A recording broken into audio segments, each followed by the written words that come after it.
कोई तन दुखी कोई मन दुखी, कोई धन से रहत उदास, थोड़ा थोड़ा सब दुखी सुखी राम के दास।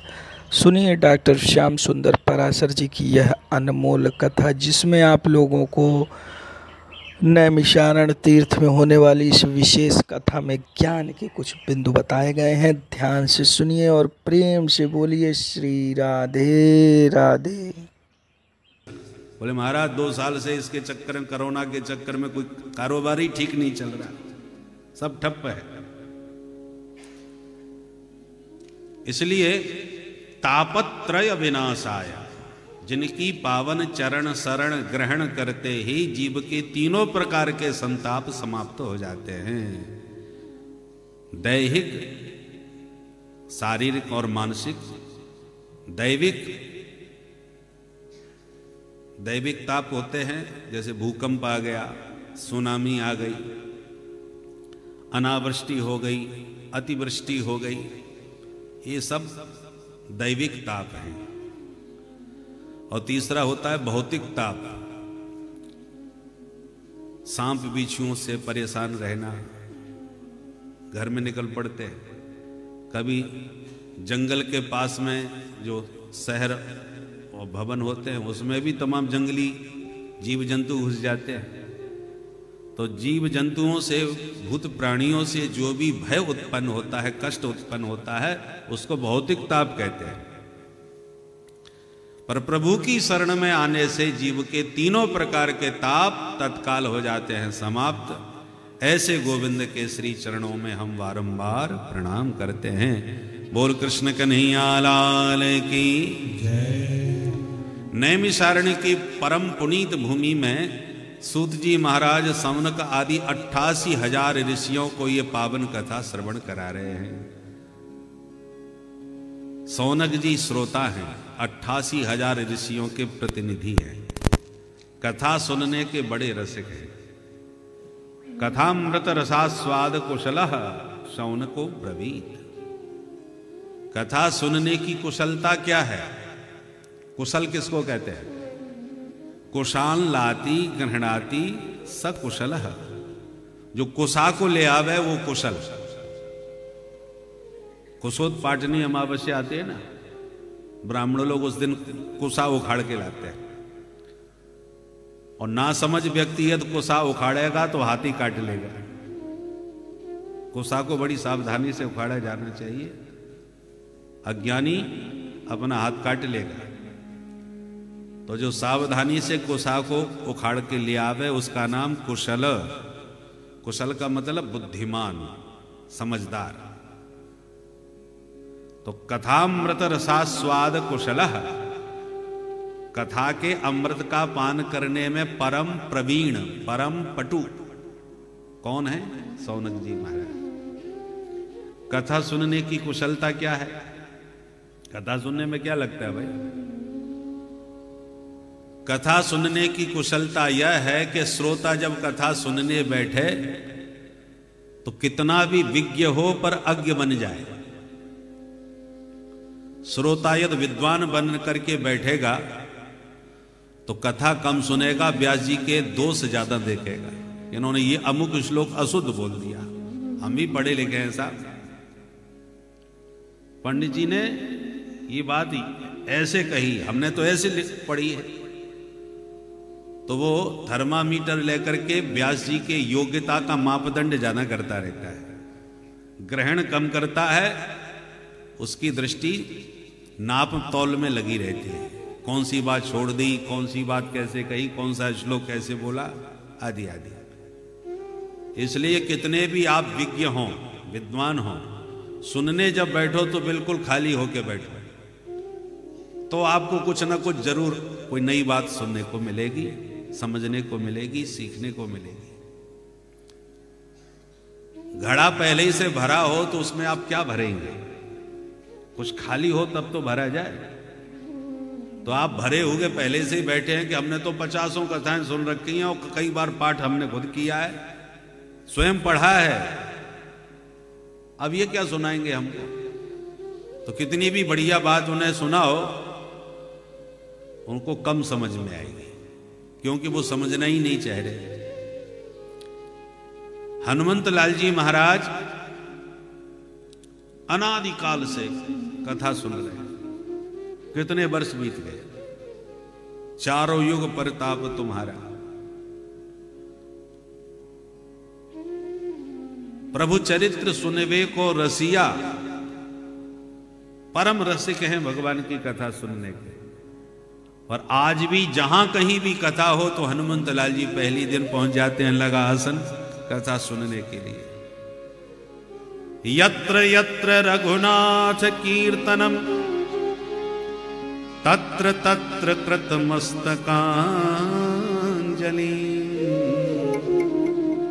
वाष्पवारि परिपूर्ण लोचनम मारुतिं नमत राक्षसांतकम्। जहां कहीं भी भगवान की कथा हो वहां पर हमारे मारुति तुरंत नतमस्तिष्क होकर के विराजमान होते हैं। और वाष्पवारि परिपूर्ण लोचनम, प्रभु के चरित्रों का श्रवण करके, प्रभु के नाम का संकीर्तन सुन करके सजल नेत्र हो जाते हैं, कंठावरुद्ध हो जाता है। इतना डूब के कथा सुनते हैं। अब है कोई संसार में कथावाचक जो हनुमान जी को कोई नई कथा सुना दे? इतने वर्षों से सुन रहे हैं, कोई वक्ता क्या उन्हें सुना पाएगा? पर फिर भी सुनते हैं। हनुमंत लाल जी केवल श्रोता नहीं है, वक्ता भी है, कथा भी कहते हैं। श्रवण गृणन, कोई श्रोता मिल गया तो बोलने लग गए, कोई वक्ता मिल गया तो सुनने लग गए। हम लोग दो चार कथा भी कह लें तो वक्ता बन के बैठ ही जाते हैं, फिर सुनने नहीं जाते। हम स्वयं कथावाचक हैं, हम किसी की कथा क्या सुनेंगे? पर हनुमंत लाल जी को देखो, इतनी जोरदार कथा कहते हैं कि व्यथा ही जीवन की मिटा देते हैं। जब अशोक वाटिका में माता जानकी जी सशोक बैठी थी, राम जी के विरह संताप में संतप्त हो रही थी, हनुमंत लाल जी ने मां का यह दुख देखा। देख जानकी दीन, जानकी जी की वह दीन दशा जब देखी तो दुखी हो गए। पवन सुत विचार करने लगे, मां का कष्ट कैसे हरूं? तरु पल्लव में रहा लुकाई, करे विचार करो का भाई। विचार कर रहे थे मैं क्या करूं, मां का अभी मेरे से परिचय तो है नहीं, तो कष्ट दूर करूं तो कैसे करूं? तो व्यथा हरण करने का एक ही उपाय समझ में आया, और वो है हरि की कथा। हरि की कथा कथा, और सब व्यर्थ है वृथा। तो हनुमंत लाल जी ने बस वही युक्ति का प्रयोग किया। रामचंद्र गुण वरने रामचंद्र वरने लागा, रामचंद्र गुण वरने लागा, रामचंद्र गुण वरने लागा, रामचंद्र गुण वरने लागा, रामचंद्र गुण वरने लागा, गुण वरने लागा, गुण वरने लागा, गुण वरने लागा, गुण वरने लागा। सुनतहि सीता कर दुख भागा, सुनतहि सीता कर दुख भागा, सुनतहि सीता कर दुख भागा, सुनतहि सीता कर दुख भागा। जैसे ही प्रभु के गुण गणों का गायन प्रारंभ किया कि सुनते ही सीता कर दुख भागा, दुख भाग गया। इसका मतलब हरि की कथा जीवन की सारी व्यथा को भगा देने वाली है, मिटा देने वाली है। तो हनुमंत लाल जी की ऐसी जोरदार कथा है कि व्यथा को तुरंत दूर कर दिया। तो कथावाचक भी हैं, श्रोता भी हैं और वक्ता भी हैं, और आज भी कथा सुनने के लिए आते हैं।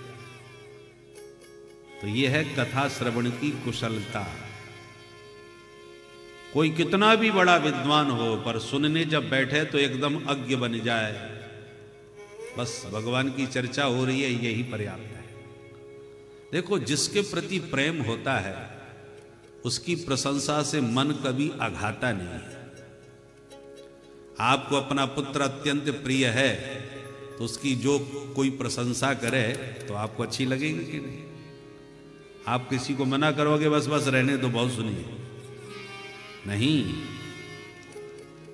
आपका मन भले ही उसके, अरे आपसे जाना उसके बारे में कोई क्या जानता होगा, दूसरा कोई क्या बताएगा, पर फिर भी कोई बताता है आपके पुत्र का, या आपके पतिदेव के कोई गुण गावे, या आपके पिता की प्रशंसा कोई करे, आपके पूर्वजों की कोई तारीफ करे, तो जिनके प्रति हमारी श्रद्धा हो या प्रीति हो, उनकी प्रशंसा से कभी आप तृप्त नहीं होंगे, और अधिक सुनने के लिए उतावले होंगे। जो जानते हैं वो तो जानते ही हैं, कोई और अधिक सुनावे, या जो सुनी सुनाई बात है उसी को किसी दूसरे के मुख से फिर सुने तो भी हमें आनंद होता है। हम मना कभी नहीं करते कि ये सब हम जानते हैं। उसी प्रकार हनुमंत लाल जी भगवान के गुण गणों से परिचित हैं, सब जानते हैं, स्वयं गाते हैं, पर फिर दूसरा भी कोई वक्ता यदि गा रहा हो प्रभु की महिमा को तो गद अघा ही नहीं सकता। रामचरित जे सुनत अघाही, रस विशेष जाना तिन नाही। जो अघा जाए कि हमने तो बहुत सुन रखी है, तो समझ लो रस में अभी प्रवेश ही नहीं हुआ है। जब आप रसिक बन जाओगे, प्रेमी बन जाओगे, दीवाने बन जाओगे, तो कभी आप तृप्त नहीं हो पाओगे। तंबाकू खाने वाले से कहो कि तुम इतने दिनों से खा रहे हो, कितने साल से हम देख रहे हैं, अब छोड़ो इसको, फेंको यहां से, बहुत खाली है, वो कभी फेंकने वाला है। बोले साहब अब तो जीवन के साथ ही जाएगी, छोड़ नहीं सकते। अरे साहब देखो इस पर क्या लिखा है, जैसे कैंसर हो जाता है, व्यक्ति मर जाता है, और फिर भी तुम खाए जा रहे हो।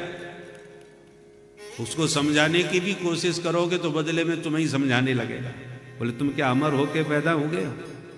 आया है सो जाएगा, राजा रंग फकीर, सब जाने वाले हैं, हम तो खा पी के ही जाएंगे। तो कहने का मतलब यह है कि जब इतना खतरनाक दुर्व्यसन, जिसके बारे में आप सब कुछ जानते हैं कि यह कितना खतरनाक है, फिर भी आप उसे छोड़ नहीं पा रहे, इतने दीवाने बन गए। तो जब ये बुरी वस्तुएं भी आपको अपना गुलाम बना लेती हैं, दास बना लेती हैं, तो भगवान तो मधुराधिपते रखिलम मधुरम, वो तो माधुर्य मूर्ति हैं।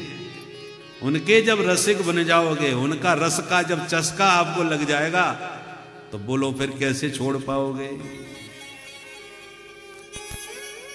तो हनुमंत लाल जी प्रभु चरित्र सुनवे को रसिया, ये रसिक हैं, उस रस में सदा डूबे रहते हैं, इसलिए कभी अघाते नहीं, कभी तृप्त नहीं होते। यही कथा श्रवण की कुशलता है। कथा मृत रसास्वाद कुशल, ऐसे हैं सौनक जी महाराज, जो 88,000 ऋषियों के प्रतिनिधि विद्वान हैं, पर फिर भी कथा सुनने के लिए हमेशा लालायित रहते हैं। सूत जी महाराज को व्यासपीठ पर बैठा करके प्रणाम करते हुए सौनक जी ने निवेदन किया, अज्ञान ध्वांत विध्वंस कोटि सूर्य सम प्रभा, सूताख्या ही कथा सारम मम कर्ण रसा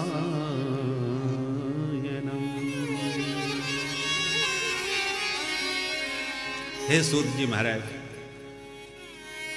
हम लोगों का हृदय घोर अज्ञान के अंधकार से भरा हुआ है और आपके पास करोड़ों सूर्य के समान दिव्य ज्ञान का प्रकाश है, कोटि सूर्य समप्रभा।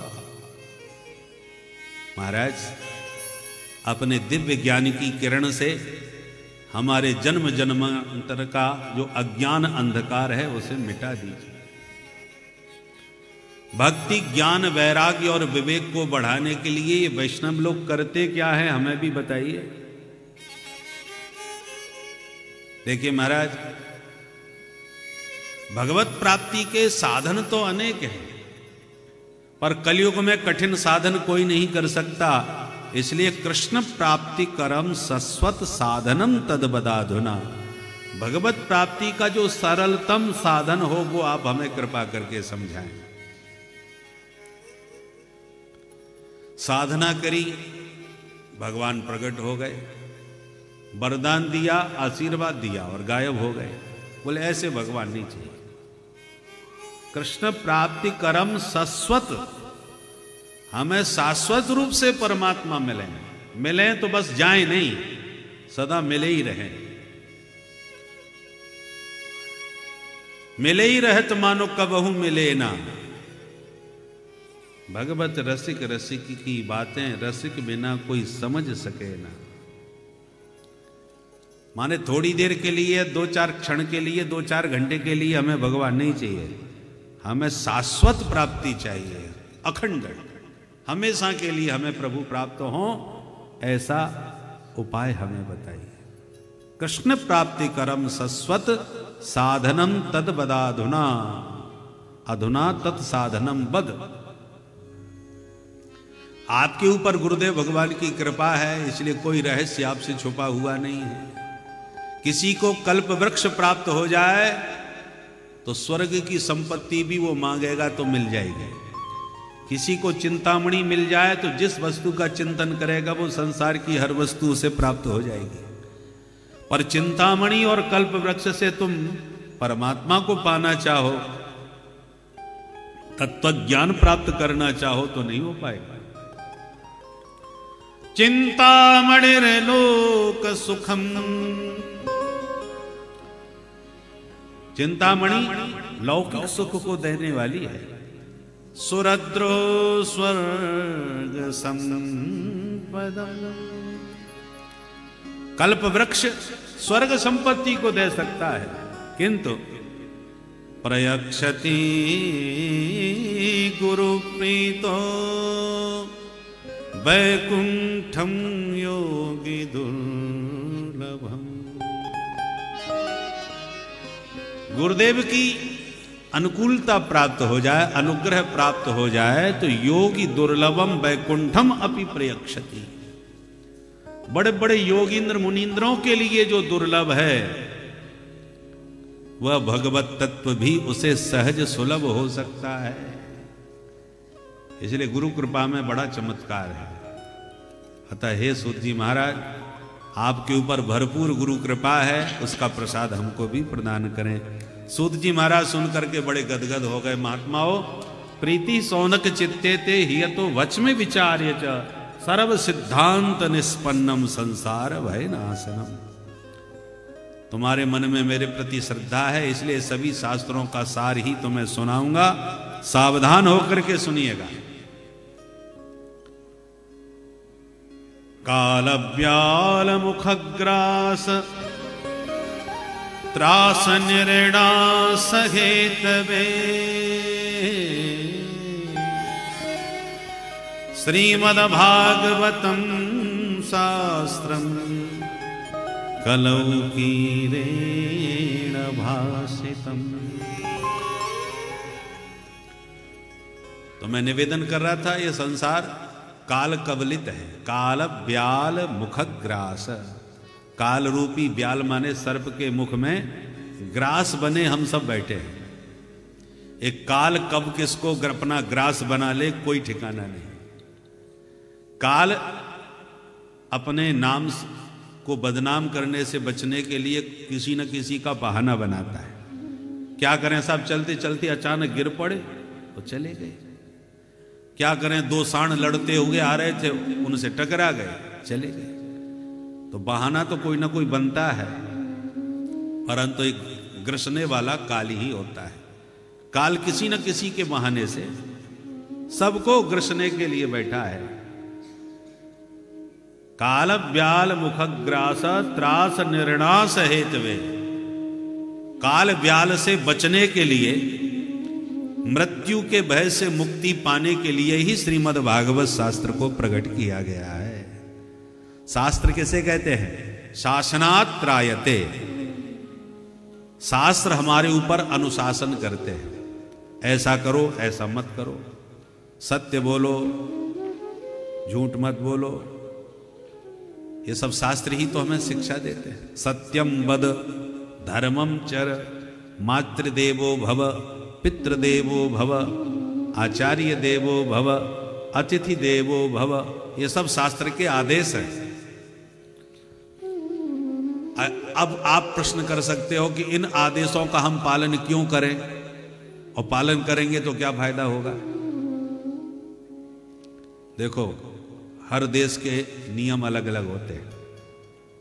हमारे यहाँ नियम है बाईं तरफ चलो, सड़क के बाईं तरफ चलते हम लोग। अब यूरोप में नियम है दाहिनी तरफ चलो, वहां सब दाहिनी तरफ से चलते हैं। तो वहां का नियम दूसरा है, हमारा देश का नियम दूसरा है। अब यहां का नियम वहां लागू नहीं होगा, वहां का नियम यहां लागू नहीं होगा। और यदि गलत चलोगे तो आपको दंड दिया जाएगा या किसी से टकरा जाओगे। कानून का पालन करो, नहीं तो कारागृह में जाओ। तो सरकार तो डंडा मार के भी अपने आदेश का पालन करवाएगी, पर शास्त्र डंडा नहीं मारते। वो तो आदेश देते हैं, ऐसा करो, ऐसा करो। तो क्यों करें भाई? फायदा क्या होगा तुम्हारी बात मानने से? बोले शासनात् त्रायते। बोले हमारे अनुशासन में चलोगे तो तुम्हारा कल्याण हो जाएगा। जो पुनरपि जननम पुनरपि मरणम पुनरपि जननी चचरे शयनम, बार बार तुम जन्म लेते हो, जीवन भर तमाम कष्ट उठाते हो, फिर मरते समय महा कष्ट उठाते हो। जन्म दुखम, जरा दुखम, जाया दुखम, पुनः पुनः अंत काले महादुखम, तस्मात् जागृति जागृति। इन सारे दुखों के दलदल से मुक्ति चाहते हो तो हमारी आज्ञा में, अनुशासन में तुम्हें चलना पड़ेगा। नहीं मानोगे तो जन्म मरण की भव यातना भोगते रहो। बचना चाहते हो तो मांगो, और भोगना चाहते हो तो मत मांगो। तो शास्त्र का अर्थ क्या हुआ? शासनात् त्रायते। शासन करते हैं और जो उनके अनुशासन में चलते हैं उनका कल्याण कर देते हैं, इसलिए इनको शास्त्र कहते हैं। श्रीमद् भागवतम शास्त्रम, ये भी शास्त्र है। और इस शास्त्र का पालन करने से काल ब्याल का जो भय है वो भाग जाएगा। मृत्यु का जो आतंक हमारे सिर पर है, एक बात बताएं, ये हम सब जानते हैं कि हम मरने वाले हैं। आज नहीं तो कल किसी न किसी दिन मरना तो पड़ता है, सबको मालूम है। पर यह भगवान की कृपा है, हमें तारीख पता नहीं है कि कब मरेंगे, इसलिए मस्त है। परीक्षित की तरह कहीं पता चल जाता कि आप 7वें दिन मरने वाले हो, परीक्षित को पता चल गया। और डॉक्टर आपको बता दें आपकी नब्ज देख करके, भैया आप तो 7 दिन के मेहमान हो, आपकी नब्ज बता रही है कि 7 दिन से ज्यादा आप चल नहीं पाओगे। बस इतना कह भर दे तो हो सकता है कि आप 6वें दिन ही सरक जाओ, डर के मारे कि मैं मरने वाला हूं, मैं मरने वाला हूं। तो मरने से ज्यादा कष्ट मृत्यु का स्मरण करने से होता है। मृत्यु का डर उससे भी ज्यादा खतरनाक होता है। और श्रीमद् भागवत के श्रवण करने से वही मृत्यु का भय भाग जाता है, डर निकल जाता है। ये सबसे बड़ी विशेषता है। जाना तो सबको पड़ेगा, यहां पर कोई ना परमानेंट। एक हमारे लाल सिंह जी हुए हैं, बहुत अच्छे भगत हैं, उनका ये भजन भी बड़ा प्रसिद्ध है। कि संसार में परमानेंट कोई नहीं। उन्होंने कुछ अंग्रेजी शब्दों का प्रयोग किया है, पर बड़े अच्छे ढंग से किया है, सामान्य रूप से, इसलिए भजन बड़ा अच्छा लगता है। चलो मिल करके गा लेते हैं, गुनगुना लेते हैं, परंतु इन भजन के साथ साथ इसके शब्दों पर भी ध्यान देते जाइए। जगत में कोई न परमानेंट, जगत में कोई न परमानेंट, जगत में कोई न परमानेंट, जगत में कोई न परमानेंट, जगत में कोई न परमानेंट, जगत में कोई न परमानेंट। तेल चमेली चंदन साबुन, तेल चमेली चंदन साबुन, तेल चमेली चंदन साबुन, तेल चमेली चंदन साबुन, चाहे लगा लो सेंट, जगत में कोई न परमानेंट, जगत में कोई न परमानेंट, जगत में कोई न परमानेंट, ओ जगत में कोई न परमानेंट। अरे आवागमन लगा दुनिया में, जगत है रेस्टोरेंट हो भाई। इस संसार को हमारे धर्मशास्त्रों ने भी बताया है कि यह अस्थाई ठिकाना है, कोई अस्थाई ठिकाना नहीं है। जिस प्रकार स्वप्न में लगता है कि जो देख रहे हैं वही सत्य है, किंतु जब नींद खुलती है, स्वप्न हटता है, तब पता चलता है कि नहीं, यह वो तो एकदम मिथ्या था जो हमने देखा। उसी प्रकार से ये संसार में इस समय हम लोगों को ये संसार वास्तविक लग रहा है, लेकिन जैसे ही संसार से आप विरक्त होते हैं, इस संसार को आप छोड़कर जाते हैं, तब पता चलता है को ये तो एक छोटा सा मिथ्या था, अभी तो पूरा इधर ब्रह्मांड पड़ा है। तो इसीलिए भगवान में अपने मन को लगाइए और सुनिए इस रसमयी गीत को। श्री राधे राधे। उड़ जाएंगे अंत समय में उड़ जाएंगे, अंत समय में उड़ जाएंगे, तेरे तंबू टेंट, जगत में कोई न परमानेंट, जगत में कोई न पर। हरिद्वार में जाओ, चाहे मथुरा में जाओ, चाहे काशी में जाओ, चाहे दिल्ली में जाओ, चाहे मुंबई में, पर एक काम करो, एक बात का ध्यान रखो। कौन सा? हरिद्वार चाहे मथुरा काशी, घूमो दिल्ली कैंट हो भैया, घूमो दिल्ली कैंट हो भैया, घूमो दिल्ली कैंट। मन में नाम प्रभु का राखो, मन में नाम प्रभु का राखो, मन में नाम प्रभु का राखो, मन में नाम प्रभु का राखो। धोती पहनो या पैंट, जगत में कोई न परमानेंट, जगत में कोई न परमानेंट, ओ जगत में कोई न परमानेंट। जगत में कोई न परमानेंट। राधे राधे।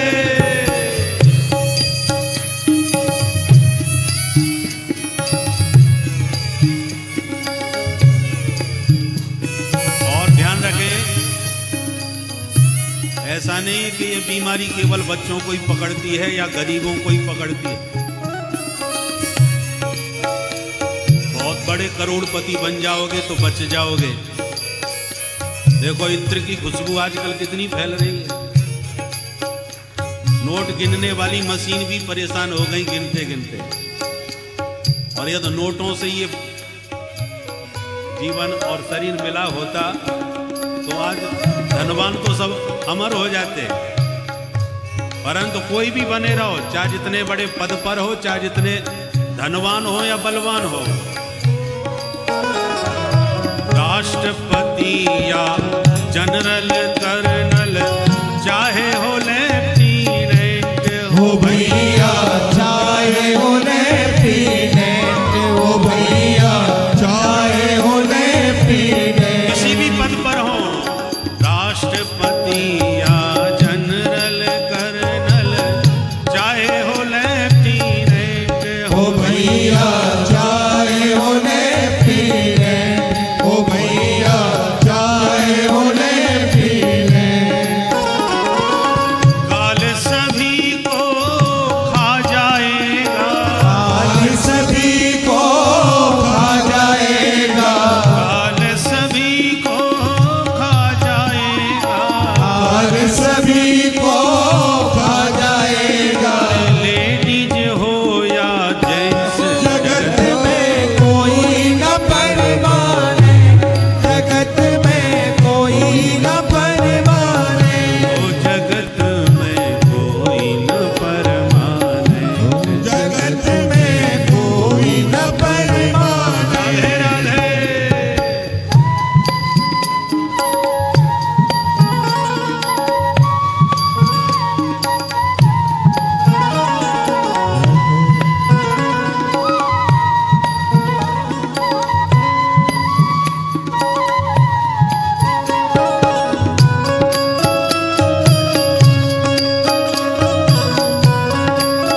तो करें क्या ये बताओ। साधु संत की संगति कर लो, ये सच्ची गवर्नमेंट ओ भैया, ये सच्ची गवर्नमेंट, ओ भैया, ये सच्ची गवर्नमेंट। देखो ये कभी कभी बहरूपिया भी अधिकारी बन करके आ जाते हैं डंडा दिखाने के लिए, और लोग उनकी झड़प में आ भी जाते हैं। कई नटवर लाल ऐसे होते हैं जो बड़े भारी सरकार के अधिकारी बन करके लोगों को ठग लेते हैं। तुम्हारा डुप्लीकेट तो हर विभाग में होते हैं, तो ये विभाग भी अछूता नहीं बचा है। इसलिए जरा देख लेना वास्तव में सरकारी अधिकारी है कि कोई नटवर लाल तो नहीं है।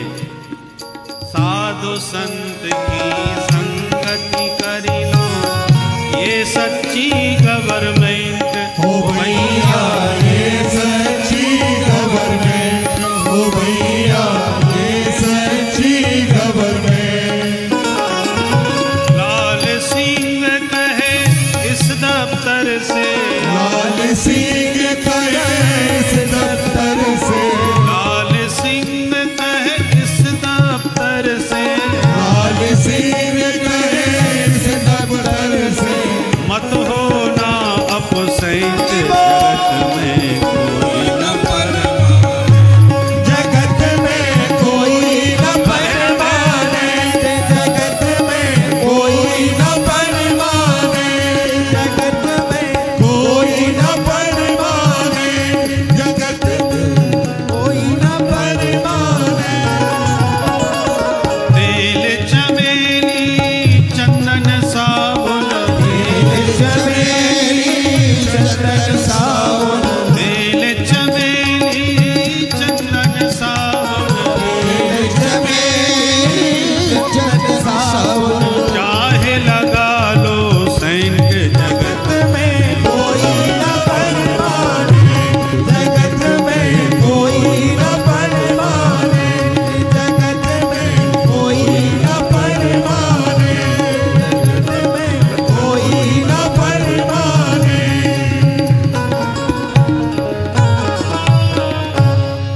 बोल बंसी वारे की। तो ये बात अच्छी तरह से समझ में आ जाना चाहिए कि हम परमानेंट नहीं हैं। काया कुटी खाली करना पड़ेगा। जैसे आप लोग, कोई भोपाल से आया, कोई मुरैना से आया, तो कोई इटारसी से आया, जगह जगह से लोग आए, अपना अपना कमरा बुक करवाया, चाबी अपने हाथ में कर ली, 7 दिन के लिए आपकी बुकिंग हो गई। अब आपको वृंदावन तो हमें बहुत भाया, अब तो हम यहीं रहेंगे। तो जिसका कमरा होगा, जिसका जो जहाँ भी रुके वो वहाँ के मैनेजर कहेंगे भाई साहब आप खाली करो, दूसरे यात्रियों की बुकिंग है। तो हम कहाँ जाएं? बोले जहाँ परमानेंट आपका निवास हो वहाँ जाओ।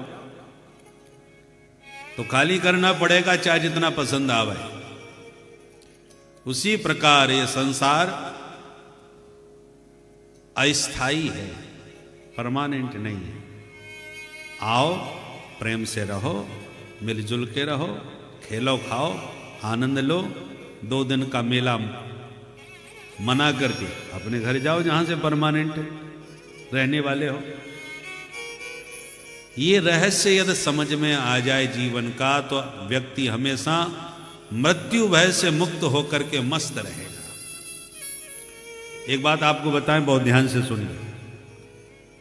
सभी लोग कहते हैं मरने में बड़ा कष्ट होता है भाई, अंत काले महादुखम।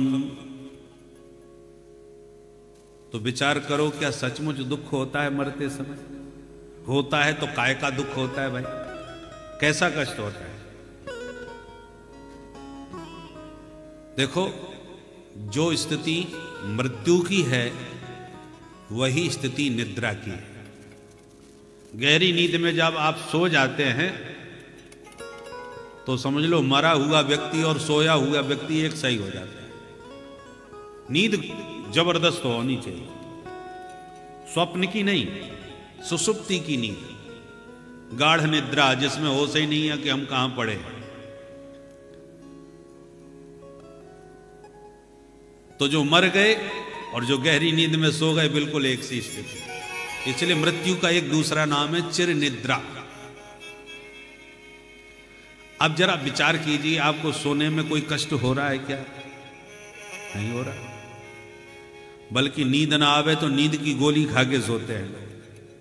हमारे नींद ही नहीं आ रही। तुम्हें नींद से इतना प्रेम क्यों है भाई? नहीं आ रही, मत आने दो। अरे नहीं, पागल हो जाएंगे महाराज, सोएंगे नहीं तो कैसे रहेंगे? नींद कितनी प्यारी है। एक बात बताएं, नींद से ज्यादा प्यारा कोई नहीं। कितनी भी आपकी प्यारी पत्नी हो, कितनी भी परम सुंदरी हो, आप उसको कितना भी चाहते हो, पर कब तक, कितनी देर तक चाह लोगे? बेटा कितना लाडला होता है, मां का बेटा तो दिल का टुकड़ा होता है, कितना प्यार करती है। और वही बच्चा यदि सोते में रोने लग जाए तो 2 थप्पड़ मारती है। बोलो जय सिया राम। हम वक्त ठीक से सोने भी नहीं देता। कोई कितना भी पुराना मित्र हो, घनिष्ठ हो, 10 साल के बाद मिला हो, तो कितना आनंद आता है। बचपन की सब बातें याद आने लगती हैं।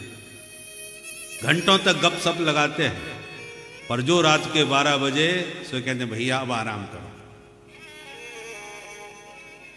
और मित्र कहे नहीं नहीं अभी तो बहुत सारी बातें करनी है, तो बार बार मुंह फटने लगेगा। बोले भैया अब इससे ज्यादा नहीं सुन पाएंगे, अब तो सोएंगे। तो सोने से बढ़िया कोई चीज नहीं, चाहे मित्र हो, चाहे पुत्र हो, चाहे पत्नी हो, चाहे कोई भी प्रियतम वस्तु हो। नोट कितने प्यारे लगते हैं। कोई दे दे, यदि इत्र वाला कहे कि आके गिन लो, जितना गिन लोगे उतने तुम्हारे, तो गिनोगे भाई, कितना गिन पाओगे? रात के 12 बज गए, 2 बज गए और फिर मुंह फटने लगेगा। सो कहते बस बस हो गया, अब नहीं चाहिए।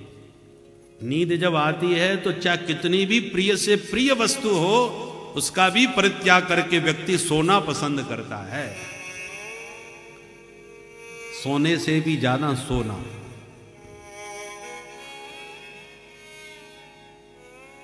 सोने के शहर में रहता था कुंभकर्ण, और 6 महीने सोता था।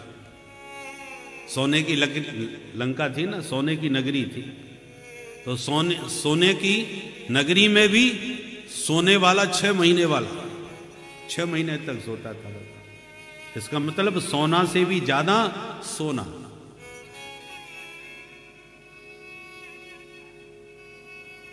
तो जब सोना हमको इतना प्रिय होता है तो फिर मरने से क्यों घबराते हैं? मरना भी तो सोना ही है। बस एक ही अंतर है सोने में और मरने में, कि जब हम सोते हैं तो हमें इतना ज्ञान है कि सोने के बाद फिर जगेंगे, और जगने के बाद जो सोते समय हमसे सब बिछुड़ गया था वो सब वापस मिल जाएगा। शरीर का होश नहीं था, जागे तो शरीर का होश आ गया, शरीर भी मिल गया, परिवार भी मिल गया, संसार भी मिल गया, व्यापार भी मिल गया, जो खोया था सब कुछ वापस मिल गया। पर चिरनिद्रा में जब आंख बंद होती है, मृत्यु की शैया पर जब हम सोते हैं, तो उस आंख के बंद होने पर शरीर भी गया, संसार भी गया, परिवार भी गया, व्यापार भी गया। इतने नोट हमने कैसी खून पसीना से कमाए थे, वे सब नोट भी तिजोरी में धरे रह गए, सब छूट जाता है। धनानि भूमौ पशुभिश्च गोष्ठे, नारी गृहद्वार जना श्मशाने, देहश्चितायां परलोक मार्गे, धर्मानुगो गच्छति जीव एका, धर्मानुगो गच्छति जीव एका। जीव जब जाता है तो सिर्फ एक चीज उसके साथ जाती है, बाकी सब यहीं रह जाता है। धनानि भूमौ, जितना भी धन कमाया है या तो भूमि में गड़ा रह जाएगा या बैंक में पड़ा रह जाएगा। जितने भी आपने पशुपालन किए हैं, चाहे घोड़ा घर में बांधा हो, चाहे गाय भैंस पाल रखी हो, जितने भी पशु हैं सब गोष्ठ में बंधे रह जाएंगे। पशुविश्च गोष्ठे, बोले साहब जिसने हमारे साथ 7 महामर पाड़ी है वो तो जाएगी अर्धांगिनी? बोले नहीं जाएगी, जाएगी तो सही, पर गृहद्वार, घर के दरवाजे तक जाएगी। नारी गृहद्वार। अच्छा साहब हमारा व्यवहार बहुत रहा है, बंधु बांधव हमारे बहुत हैं, हम हर किसी के अच्छे बुरे में सम्मिलित होने गए हैं, इनमें से बंधु बांधवों में तो कोई साथ निभाएगा? बोले हाँ निभाएंगे, परंतु जना श्मशाने, मरघट तक निभाएंगे, कंधे पर बैठा के ले जाएंगे। आजकल तो कंधे देने वालों की भी कमी पड़ जाती है, गाड़ी में फर्ज से बैठा के ले जाते हैं। तो बंधु बांधव जाएंगे परंतु श्मशान तक। अच्छा कोई बात नहीं, तो इस शरीर को हमने इतना चमकाया, इतना ब्यूटी पार्लर पर जाकर के हजारों नोट इस पर खर्च किए, चेहरा चमकाया, बढ़िया बढ़िया हजारों प्रकार की क्रीमें इसमें लपेट डाली, तमाम इसे सजाया संहारा, ये तो कुछ साथ निभाएगा? बोले देहश्चितायां, ये भी राख में जल करके स्वाहा हो जाएगा, ये भी साथ नहीं जाएगा। अच्छा तो फिर जाएगा क्या हमारे साथ? बोले धर्मानुगो गच्छति जीव एकः, जो तुम्हारे द्वारा अच्छे बुरे कर्म किए गए हैं, सत्कर्म किया है और दुष्कर्म किया है, दोनों ही हैं, ये कर्म आपके साथ जाएंगे, जो मरने के बाद भी तुम्हारे साथ रहेंगे। सत्कर्म किए हैं स्वर्ग में ले जाएंगे, दुष्कर्म किए हैं नरक में ले जाएंगे। नरक में जाओगे तो नारकीय शरीर पाओगे। उस नारकीय शरीर में विशेषता है कि उसके हाथ काट दो, पैर काट दो, दर्द तो इसी शरीर की तरह होगा, परंतु मर नहीं सकोगे। यहाँ तो बहुत से लोगों को ज्यादा दर्द होता है, ज्यादा टेंशन होता है, तो बस जहर की गोली खाई जय सिया राम, या फांसी पर लटक गए जय सिया राम।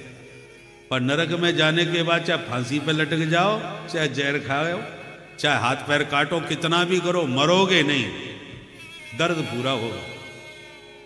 इसलिए उसका नाम है यातना देह।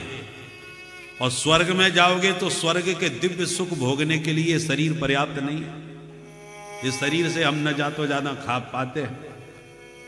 किसी के पास यहां पर स्वर्ग जैसी सुविधाएं तो हैं, माल भरे पड़े हैं, परंतु क्या करें, डॉक्टरों ने कह दिया दाल का पानी पिया करो श्रीमान जी। तो माल तो बहुत है, पर दाल का पानी पी करके जी रहे। भोग्यम च भोजनम शक्ति, रतिशक्ति वरांगना विबो दान शक्तिश्च नाल्पश्य तपसः सुख फलम। इस दोनों बातें नहीं मिलती, इसलिए स्वर्ग में जब जाओगे तो दिव्य देह शरीर से स्वर्ग के सुख भोग पाओगे। तो सत्कर्म और दुष्कर्म तुम्हारे साथ मरने के बाद रहते हैं। देखो, एक तो होता है बड़ा हॉस्पिटल, बड़ी बीमारी हो गई, बड़े हॉस्पिटल में जाओ, जो बड़े बड़े शहरों में है। दिल्ली जाना पड़ेगा, मद्रास जाना पड़ेगा, मुंबई जाना पड़ेगा। और छोटी मोटी बीमारी है तो यहीं फटाफट इलाज करा लो, कोई भी वैद्य जी चूरन चटनी से ही ठीक कर देते हैं। सामान्य रोग का सामान्य। उसी प्रकार पाप और पुण्य दोनों प्रकार के होते हैं, सामान्य और विशेष। आपने सामान्य पाप किया है तो सामान्य फल मिलेगा। बुखार आ गया, बीमार पड़ गए, फोड़ा फुंसी हो गई, चीरा लगा दिया, मवाद निकल गया, ठीक हो गए। तो सामान्य पाप के ये रोग उत्पन्न होते हैं। जन्मांतर कृतम पापम व्याधि रूपेण बाधते। जन्म जन्मांतर के जो पाप हैं वो व्याधि बन करके आपको कष्ट देने आते हैं। तो जो इसी शरीर से हम यहां पर भोग रहे हैं, ये सामान्य पापों का फल है, जिसका इलाज हम यही कर रहे हैं।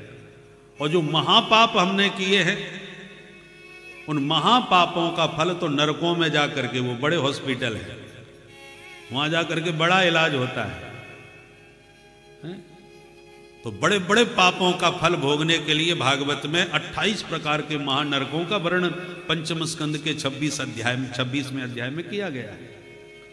उसी प्रकार से पुण्य का भी फल, आपने अच्छे कर्म तो किए हैं, पर सामान्य रूप से अच्छे कर्म हैं तो अच्छा फल भोग रहे हो, स्वस्थ रहोगे, बढ़िया उत्तम कुल में जन्म होगा और बढ़िया माल पानी खाओगे पियोगे, मस्त रहोगे।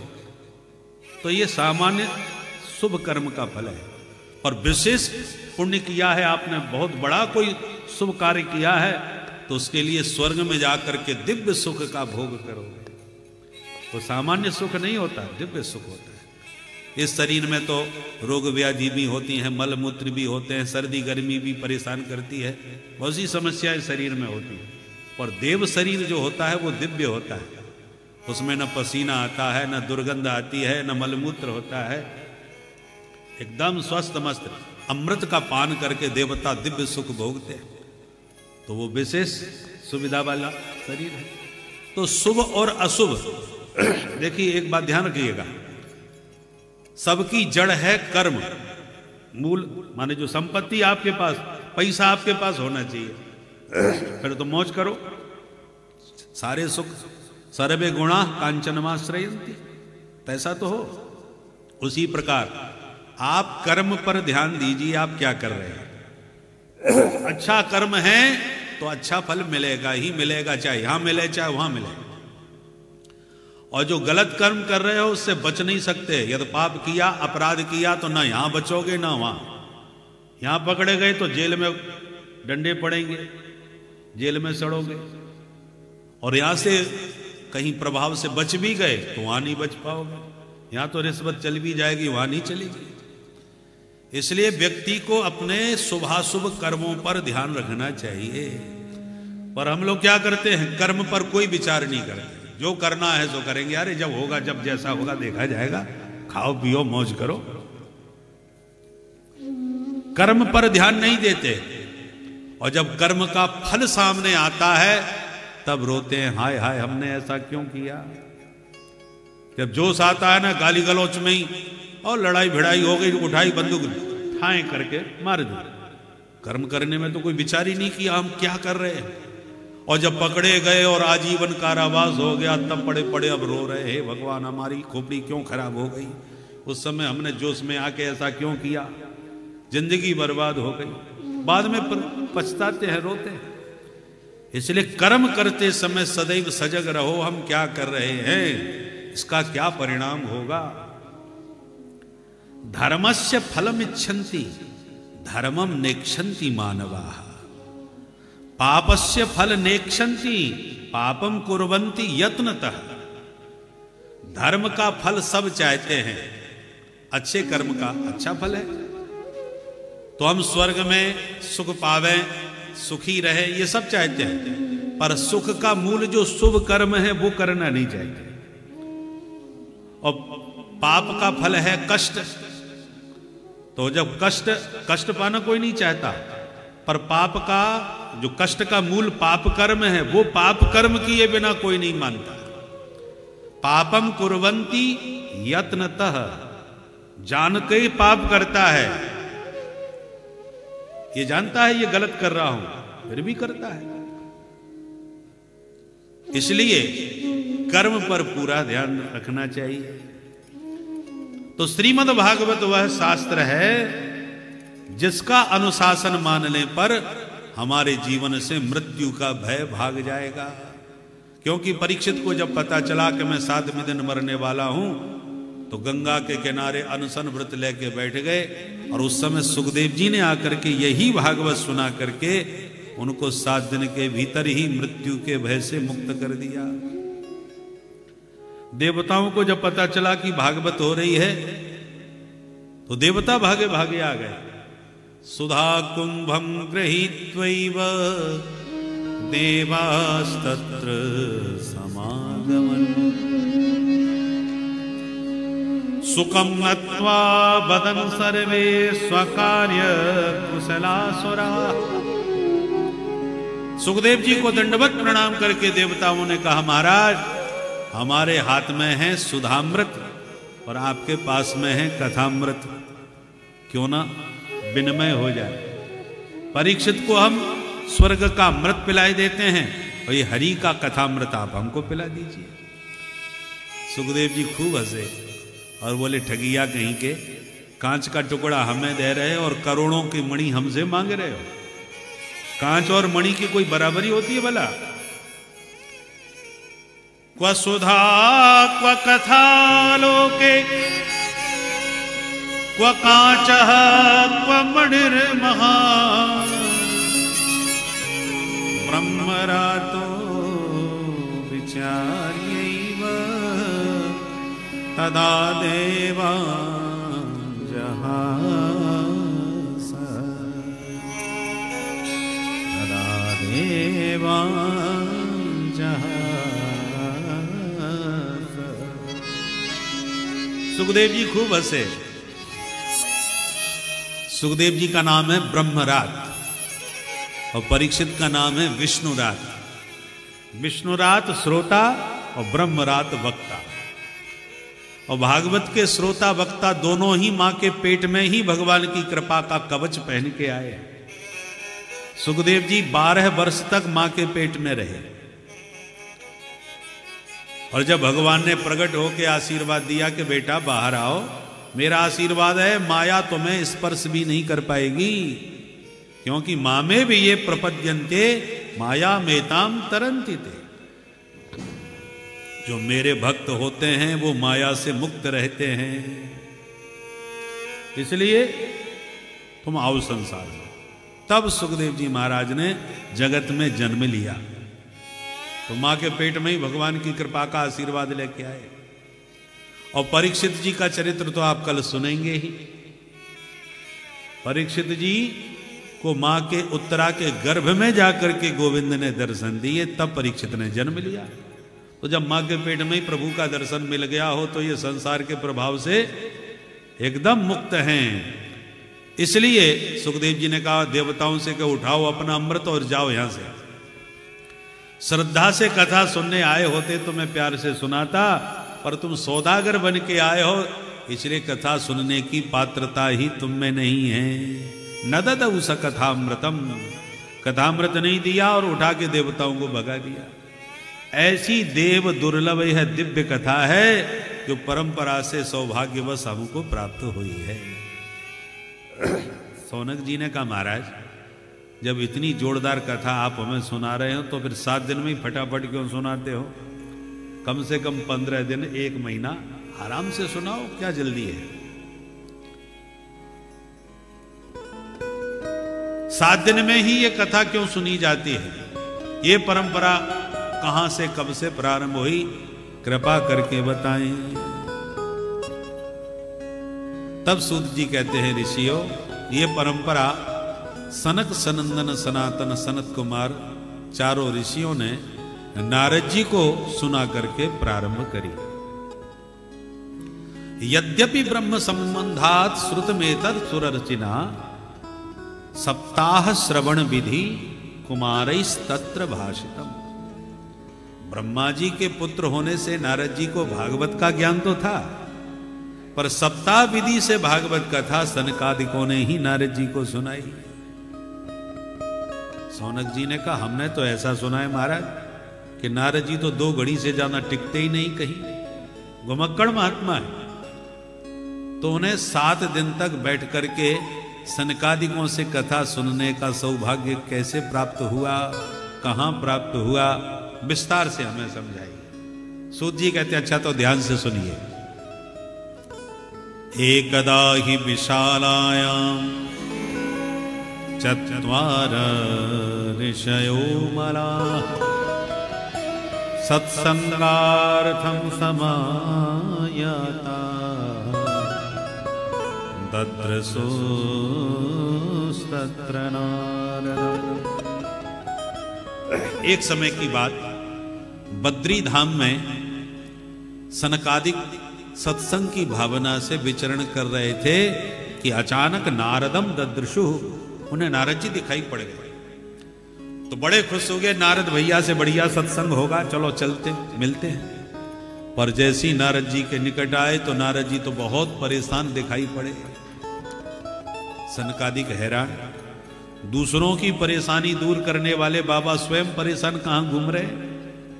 प्रश्न किया, कथम ब्रह्मन दीन मुख कुतश्चिंता तुरो भवान् त्वरितं गम्यते कुत्र कुतश्चागमनं तव। नारद जी महाराज, आपका मुंह कैसे लटक रहा है? कौन सी चिंता तुम्हें सता रही है? कहां से आ रहे हो? इधर कहां जा रहे हो? आपका मुख तो ऐसे लग रहा है जैसे गत वित्तो यथा जना, कैसे जैसे किसी कंजूस का धन चला गया हो, संपत्ति लुट गई हो, डकैती पड़ गई हो। है? तुम्हारे यहां कहां के चंबल के डकैत आ गए, तुम्हारा कौन सा माल छीन लिया जो लुटे पिटे से घूम रहे हो? नोचितम बद कारण। आप जैसे संत यदि मुंह लटका के ऐसे घूमेंगे, ये बिल्कुल उचित नहीं है। ऐसी क्या बात हो गई, हमें बताओ। कारणम बद। तब नारद जी बोले, बड़े भैया क्या बताऊं, आपकी तरह मैं भी सत्संग प्रेमी हूं, और सत्संग का आनंद तो भारत भूमि में है, इसलिए मैं भारत में गया। भारत के सारे तीर्थों में भ्रमण किया, कोई नहीं छोड़ा। पुष्करम च प्रयागम च काशीम गोदावरीम तथा हरिक्षेत्रम कुरुक्षेत्रम श्रीरंगम सेतुबंधनम। तीर्थ गुरु हैं पुष्कर और तीर्थों के राजा हैं प्रयाग। पुष्कर भी गया, प्रयाग भी गया, काशी गया, कुरुक्षेत्र गया, सारे तीर्थ मैंने चारों दिशाओं के घूमे, पर चित्त को चैन कहीं नहीं मिला, सत्संग का आनंद कहीं नहीं मिला। संत भी मिले तो पाखंड निरता संत, पाखंड में प्रवृत्त संत दिखाई पड़े। तपसी धनवंत दरिद्र ग्रही कलि कौतुक तात न जात कही। महात्माओं के तो ठाट में कोई कमी नहीं है, गृहस्थ बेचारे धन के लिए रो रहे हैं। महात्माओं के एक से एक बढ़िया एयर कंडीशन बंगले दिख रहे हैं, और बेचारे गृहस्थों के पास बच्चों के लिए पढ़ाने की फीस नहीं है। पहले महात्मा लोग फक्कड़ घूमते थे और गृहस्थों के यहां प्रसाद पाते थे।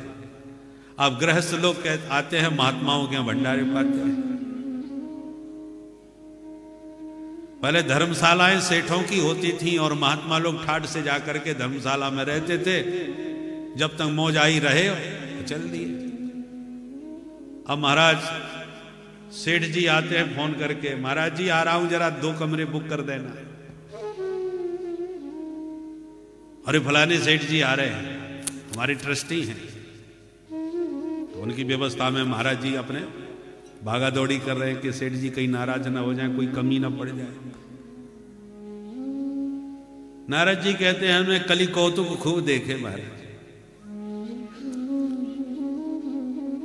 मैंने सोचा गृहस्थ शायद सदाचारी हो, तो गृहस्थों के यहां भी बहुत गड़बड़ी है।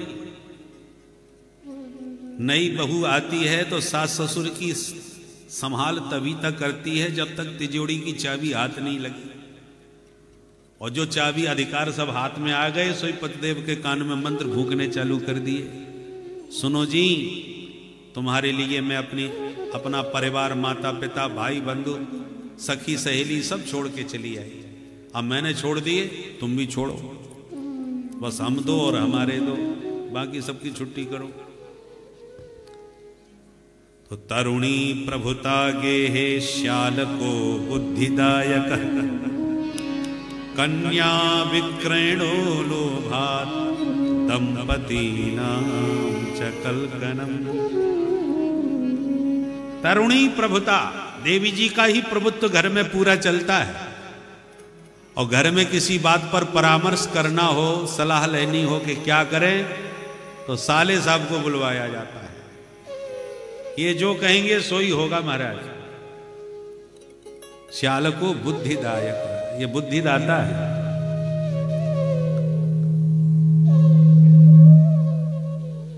दीवाल बिगाड़ी आलों ने, अब आगे नहीं कहेंगे नहीं तो गड़बड़ हो जाएगी। बोलो राधे राधे। सबको मालूम है इसका मतलब, सब हंसने वालों को सबको पता है, तभी तो हंस रहे ना, तो सब जानते हैं। तो नारद जी कहते हैं हमने सब ये नाटक देखे, गृहस्थों के यहां भी जाके देखा, विरक्तों के यहां भी देखा। अब हमने सोचा अब किधर जाएं भाई, तो हमने सोचा चलो वृंदावन धाम चलते हैं। आजकल जिसको टेंशन होता है वो वृंदावन ही भागता है। कुछ तो बिहारी जी के लिए आते हैं, कुछ प्रेम मंदिर देखने के लिए आते हैं, तो कुछ लस्सी पीने के लिए ही चले आते हैं। ये झिकझिक से बचे, चलो वृंदावन में चल के बिहारी जी की ही लस्सी पिए। तो सब प्रकार के लोग आते हैं। तो नारद जी को भी लगा चलो छोड़ो चक्कर, चलो वृंदावन। यामुनम तटमापन्नो यत्र लीला हरेरभूत। यमुना जी के तट पर गोविंद ने बढ़िया सुंदर सुंदर मधुर लीलाएं करी। उस ब्रज भूमि में तो चित्त को चैन अवश्य मिलेगा, ऐसा विचार करके मैं वृंदावन आया महाराज। पतत्राश्चर्यम मया दृष्टम श्रूयतां तन्मुनीश्वरा। वृंदावन में मैंने जो आश्चर्य देखा वो भी सुन लीजिए महाराज आप। क्या आश्चर्य देखा बाबा? एका तु तरुणी तत्र निषन्ना खिन्न मानसा। एक युवती यमुना के तट पर बैठी बैठी बड़ी जोर से रो रही है। 2 बुढ़े उसके सामने बेहोश पड़े हैं। मुझे उस पर बड़ी दया आ गई, ये बेचारी क्यों रो रही है। मैं उसके पास चला गया। मैंने पूछा काशित्वम, देवी जी आप कौन हैं, क्यों रो रही हो, क्या कष्ट है। तब उस देवी ने मुझे नमन करते हुए पहले परिचय दिया। अहम भक्ति नीति ख्याता एवं में तनयौ मतौ ज्ञान वैराग्य नामानौ काल योगेन जर्जरौ। मेरा नाम है भक्ति देवी। ये दोनों बुढ़े मेरे ही बच्चे हैं, इनका नाम है ज्ञान और वैराग्य। अब नारद जी कभी मैया को देखें कभी बेटा को। 20 वर्ष की माताजी और 90 साल के बेटा कैसे हो गए। बोले देवी जी ये तुम्हारे बच्चे बुढ़े कैसे हो गए। बोले काल योगे न जर जर। यही तो समय का खेल है महाराज, इसलिए तो रो रही हूं। बच्चों की हालत देखी नहीं जाती। उत्पन्ना द्रविणे, मैं दक्षिण भारत में पैदा हुई, कर्नाटक में बड़ी भई, महाराष्ट्र में पली, पर कई पाखंडियों के प्रदेशों में पीड़ित होकर के भगी। पर जैसी मैं इधर उधर भटकती हुई वृंदावन में आई तो जाता हम तरुणी, वृंदावन में कदम रखते ही मैं तो नई नवेली युवती बन गई, पर मेरे दोनों बच्चे यहां आते ही बुढ़े हो गए। देखो महाराज क्या हालत हो गई। बकवत पलितव, बगुले की तरह शरीर सफेद पड़ गया इनका, शरीर में रक्त तो रहा ही नहीं। अब ये बच्चे मेरे स्वस्थ नहीं हुए तो इदम स्थानम परित्यज्य विदेशम गम्यते मया, मैं इस भूमि को भी छोड़ के कहीं विदेश चली जाऊंगा। नारद जी ने भक्ति मां की पीड़ा को क्षण भर में समझ लिया कि मां की क्या समस्या है। उत्पन्ना द्रविणे, देखो भागवत में कई कथाएं सांकेतिक हैं, संकेत में रहस्य छुपा हुआ है। भक्ति रो रही है, क्यों? बोले ज्ञान वैराग्य बुढ़े हैं इसलिए। इसका मतलब क्या हुआ? आजकल हम लोगों में भक्ति तो बहुत है, पहले वृंदावन में गिने चुने लोग आते थे, अब देखो भरमार भीड़ है, तो भक्ति बड़ी है कि नहीं? वृंदावन की महिमा जिसमें आप लोगों को दिखाया जा रहा है, आज की इस कथा में वृंदावन का थोड़ा अंश आया है, जिसमें वृंदावन में भक्ति की महत्वता, भक्ति की गाथा, ज्ञान चर्चा खूब तीव्रता से बढ़ती हुई दिख रही है। तो इस कथा का आपने आनंद लिया और आप अपने मन को ईश्वर में लगाएं। श्री राधे राधे। विवेक पूर्वक विचार करके देखो तो ज्ञान वैराग्य का दूर दूर तक अता पता नहीं। भक्ति तो है, पर भक्ति कैसे करनी चाहिए, किसके प्रति करना चाहिए, ये कुछ ज्ञान नहीं। ज्ञान वैराग नयन उर्गारी, ज्ञान वैराग्य दो हमारे नेत्र हैं, और जिनके पास नेत्र नहीं उनकी भक्ति अंधी। आज समाज में भक्ति तो है पर अंधी भक्ति है, जिधर लगा दो उधर ही तैयार, जो देखा सोई करना चालू। परंपराएं विलुप्त हो गई, न कुल गुरु रहे न कुल देवता रहे, कुल की परंपराएं नहीं रही, कुल बधू नहीं रही, क्योंकि बच्चों ने हो संभाला, हॉस्टल में चले गए, पढ़ लिख करके आ गए, नौकरी पर चले गए, शादी विवाह हुआ तो वहीं बस गए, जहां नौकरी लगी वहीं रह गए। अब ना दादा दादी का, ना नाना नानी का, और ना माता पिता का, किसी का सानिध्य तो मिला नहीं। विदेशों में तो हालत ये हो गई कि लोग यही भूल गए हमारा गोत्र क्या है, हम किस जाति के हैं ये तक भूल गए, किस वर्ण के। तो ये परंपराएं विलुप्त हो गई, ज्ञान खत्म हो गया, वैराग्य खत्म हो गया। वैराग्य की स्थिति यह है कि तिल तिल भूमि के लिए भाई भाई एक दूसरे का गला काटने को तैयार है। पहले स्थिति क्या थी?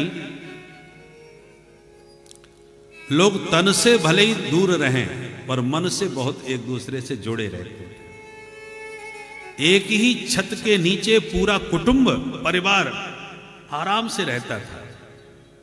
घर का एक मालिक, उसी के आज्ञा में, उसके एक आदेश पर पूरा परिवार चलता था, एक दूसरे के पूरक बने हुए थे। अब पत्नी पति की सुनने को, मानने को तैयार नहीं तो सास ससुर की तो क्या सुने। कोई किसी की ना सुनना चाहता है ना कोई किसी की मानना, परम स्वतंत्र न सिर पर कोई।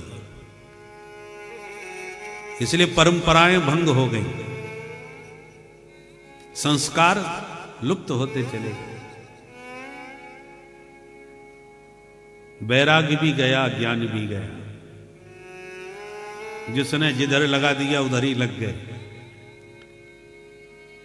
पहले कुल गुरु हुआ करते थे, पुरोहित हुआ करते थे, जो शास्त्रज्ञ होते थे और शास्त्र के अनुसार अपने यजमान का मार्गदर्शन करते थे।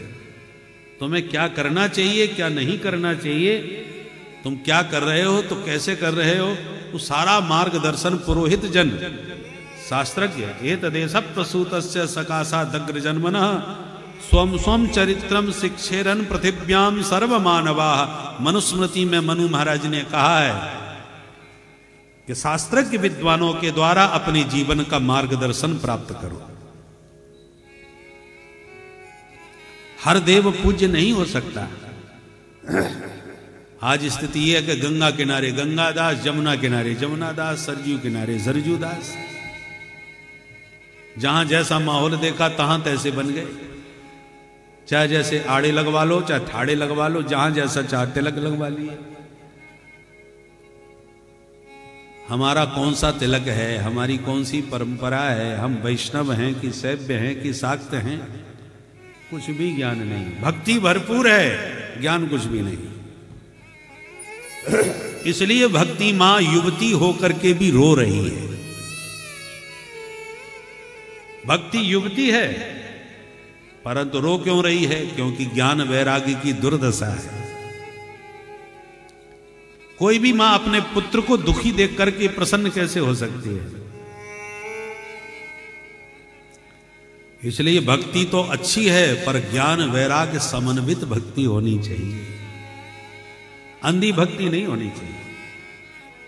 भक्ति क्या है? बोले उत्पन्ना द्रविणे, दक्षिण भारत में पैदा हुई, वृद्धि कर्नाटक गता, कर्नाटक में बड़ी भई। इसका मतलब क्या है? जब आपका हृदय द्रवित होने लगे तो समझ लो भक्ति जन्म ले रही है। भक्ति की जन्मभूमि दक्षिण, दक्षिण को कहते हैं द्रवित, द्रविण देश। भौतिक दृष्टि से देखो तो दक्षिण भारत में भक्ति आज भी दिव्यता से दिखाई पड़ती है। दक्षिण भारत के देवालयों को देखो, मीनाक्षी जी का मंदिर है, उधर रामेश्वरम का मंदिर देखिए आप। दक्षिण भारत के गुरुवायु आदि कैसे कैसे भव्य, तिरुपतिनाथ देखने वाले ठाठ हैं। सबसे ठाठदार ठाकुर तो दक्षिण में देखने को मिलते हैं। और दक्षिण में प्राय आचार्य विचार्य भी खूब है। सामान्य से सामान्य व्यक्ति का माथा आपको प्राय सूना नहीं मिलेगा, चाहे भस्म लगी हो चाहे रोली लगी हो, वहां पर फिर भी परंपराओं ने, अभी परंपराएं सुरक्षित हैं। कोई भी मंदिर बिना दीपक के नहीं मिलेगा, दीपक जलता ही रहेगा। और ठाकुर जी के ठाठ तो ऐसे हैं कि बड़े बड़े हाथी दरवाजे पर खड़े हैं। तो ठाठदार भक्ति की जन्मभूमि है दक्षिण। आदि शंकराचार्य जी महाराज का जन्म वही तो दक्षिण में ही तो हुआ था।